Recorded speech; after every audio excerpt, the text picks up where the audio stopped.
Hello, today's the 25th of June. Picked up a couple patriotic donuts from Krispy Kreme. I got a 3-pack. Already ate the original, so that's long gone. I'm gonna try their stuffed one. Little rocket flying. This one's got a cookie cream fill, red, I think vanilla frosting. So.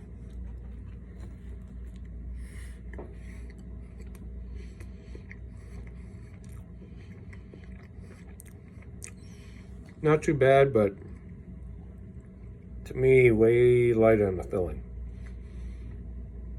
Probably could use a double squirt or something. I'm like, a little too light for me.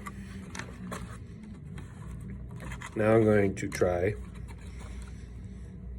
the Old Glory one. This one looks like it'll get a little bit messier.